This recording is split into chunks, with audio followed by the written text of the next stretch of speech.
Dans cette vidéo, nous allons voir comment on effectue ces types de simplification, c'est-à-dire une méthode efficace de le faire, vu que ici pour l'expression d qu'on a, donc l'expression d est composée de deux termes qui sont séparés par une division. Et donc ce qu'on va faire, on va conserver la division en simplifiant au maximum les deux expressions jusqu'à avoir une expression qui est très simple des deux côtés. Donc, on va écrire égalité sous les égalités. Donc, là, on a 10 au carré, 3 au carré sur 8 multiplié par 5 au carré. Donc, on sait que 10 en produit de facteur premier, on aura 2 multiplié par 5 qui sont les deux nombres premiers, le tout au carré, multiplié par 3 au carré, donc divisé par 8, c'est égal à 2 fois 2 fois 2 fois 2, 3 fois, donc 2 multiplié par 2, qui va nous donner 2 à la puissance 3, multiplié par 5 au carré. On va conserver toujours, je vais même l'écrire avec une autre couleur, la division, on va le conserver, on ne va pas pour le moment l'utiliser, donc on va le conserver jusqu'en bas. Et là, pour donc l'expression qu'on a ici avec la racine carrée, on a 2 à la puissance 5 multiplié par 3 à la puissance 4, et donc le 6, on sait que c'est égal à 2 multiplié par 3. Donc, on va continuer toujours égalité sous les égalités. Donc là, on va utiliser la propriété qui nous dit que lorsqu'on a a multiplié par b à la puissance n, c'est égal à a la puissance n multiplié par b à la puissance n. Donc, ce qu'on va utiliser sur cette parenthèse-là, donc on aura 2 à la puissance 2 multiplié par 5 à la puissance 2 multiplié par 3 à la puissance 2, le tout divisé par, donc là, on sait que c'est 2 à la puissance 3 multiplié par 5 au carré. Donc la division vient de nouveau. On va toujours garder la division. Là, on sait qu'on a 2 divisé par 2. C'est-à-dire on peut simplifier par les 2. Ici, il va nous rester un 2 à la puissance 4 multiplié par 3 à la puissance 4. Et le 3 là, il va nous rester un 3, 3 à la puissance 3. Donc en bas, on n'aura que des 1. C'est-à-dire que ici, intuitivement, lorsqu'on a 2 à la puissance 5 sur 2, il va nous donner, donc ici c'est 2 à la puissance 1, donc on aura 2 à la puissance 5 moins 1. C'est-à-dire que là, la propriété qu'on a utilisée ici, c'est lorsqu'on a a à la puissance m sur a à la puissance n, c'est égal à a à la puissance m moins n. Et donc là, comme le m est égal à 5, le n est égal à 1, donc on aura 5 moins 1 qui est égal à 4, donc il va nous rester un 5 à la puissance 4. On pourrait même le faire ici, donc appliquer la propriété directement. Donc on va laisser de l'écrire sous la forme de cette propriété-là. Donc on a 2 à la puissance 5 divisé par 2 à la puissance 1, le tout multiplié par 3 à la puissance 4 divisé par 3 à la puissance 1 également. Et donc là, ça va nous donner l'expression qu'on a. Donc là également, on va continuer les simplifications. Donc là, on va simplifier le 5 à la puissance 2 avec ce 5 à la puissance 2 là. Le 2 au carré avec le 2 à la puissance 3 qui sont là. Donc ici, on aura un 2 à la puissance 2. Donc ce résultat va nous donner un 3 au carré, vu qu'ici, on n'aura qu'un donc 2 qui va rester ici, vu qu'on a 2 à la puissance 2 sur 2 à la puissance 3. Donc si on simplifie les deux, on aura ici 1 divisé par 2 qui va rester au niveau du dénominateur. Donc on aura un 3 au carré divisé par, donc je vais prendre la couleur blanche, divisé par 2 à la puissance 1. Vu qu'on a simplifié par le 5, donc on peut même réduire cette barre. Donc là, on va utiliser la division, divisé par ce qui va nous rester ici, ça sera également un 2 à la puissance 4, vu qu'on aura 5 moins 1 qui est égal à 4, multiplié par 3 à la puissance 3. Donc, vu que 4 moins 1 est égal à 1. Donc, ici, ce qu'on remarque, l'expression de départ qu'on avait, donc, se simplifie drastiquement de deux termes. Donc, on va continuer toujours la simplification de ce côté-là. Donc, ici, on aura un 3 au carré divisé par 2.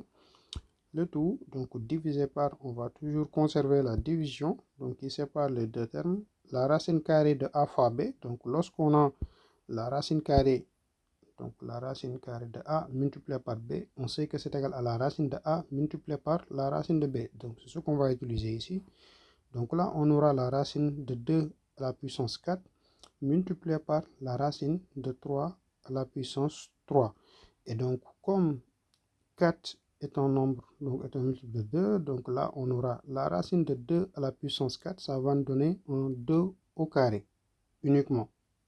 Et donc la racine de 3 à la puissance 3, si on veut, on peut l'écrire sous la forme, donc 3 à la puissance 3, c'est la racine carrée de 3 au carré multiplié par 3. Pourquoi? Parce que lorsqu'on a a à la puissance n multiplié par a à la puissance m, c'est égal à la puissance n plus m. Donc 3 plus 1, 2 plus 1 est égal à 3. Donc on peut l'écrire sous cette forme. Or, on sait que la racine carrée de 3 au carré est égale à 3. Donc ici, on aura 3 multiplié par la racine de 3. Vu que ici également, on va appliquer la propriété. Donc on aura racine de 3 au carré multiplié par racine de 3, ou racine de 3 au carré, c'est égal à 3, multiplié par racine de 3. Donc, ce qu'on aura ici. Donc là, on peut écrire égalité sous les égalités. 3 au carré divisé par 2, le tout divisé par, maintenant, ici, on aura 2 à la puissance 2. Donc, la racine carrée de 4 au carré, c'est 2 à la puissance 2. Multiplié par, maintenant, ici, on aura 3 racine de 3, comme on l'a expliqué là. Et donc, ce qu'il nous reste à faire, donc là, on peut toujours le mettre sous cette couleur là. Donc on pourra maintenant utiliser la division pour regrouper les deux termes. Donc ici on a 3 au carré divisé par 2 divisé par une expression. Donc on a une fraction divisée par une expression. C'est comme si on peut l'écrire sous cette forme là. Donc je vais écrire l'égalité ici. Donc on trace la barre de fraction, la division qui va représenter cette barre de fraction là. Donc on va l'écrire ici, cette division. Qu'est-ce qu'on va diviser? C'est 3 au carré divisé par 2. Le tout qu'on va diviser par 2 au carré multiplié par 3 racine de 3. Donc là, ce que ça va nous donner, c'est qu'on a une fraction divisée par une autre fraction, vu que là, pourquoi c'est une fraction? Parce que c'est toujours divisé par 1 qui est l'élément neutre. Donc on aura 3 au carré sur 2 multiplié par l'inverse de cette fraction-là, c'est-à-dire 1 divisé par 2 au carré multiplié par 3 racine de 3. On peut également regrouper les deux termes, donc on aura toujours un 3 au carré, 3 multiplié par 1 qui est égal à 3, et 2 multiplié par 2 au carré, ça fait 2 à la puissance 3, multiplié par aussi 3 racine de 3. Donc là, on va également procéder par des simplifications avec le 3. Donc on aura 3 divisé par 2 à la puissance 3 multiplié par ici 1 racine de 3.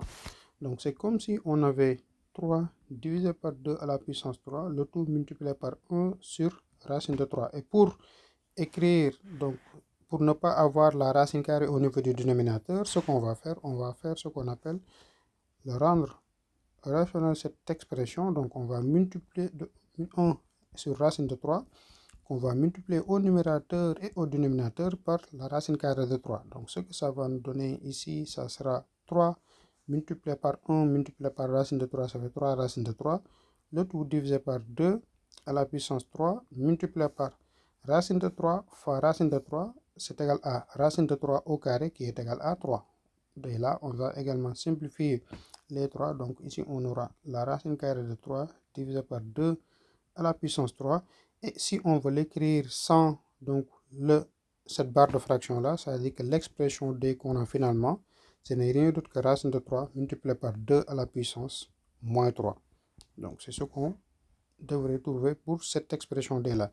Et donc ici, la méthode ou bien l'objectif de cette vidéo, c'est pas uniquement de faire la simplification, mais de trouver une méthode qui ne va pas alourdir les calculs. C'est-à-dire que là, hormis les explications qu'on a là, si on devrait uniquement faire la simplification sur un cahier de devoir ou bien une feuille de composition, ça allait être beaucoup plus rapide sans ces explications-là. Et donc, ces explications, c'est juste pour qu'on puisse comprendre comment procéder pour des simplifications lorsqu'on a deux expressions qui sont séparées soit par une multiplication ou bien par une division. Et surtout si on a une division, le mieux c'est de garder la division jusqu'à la fin donc, de la simplification.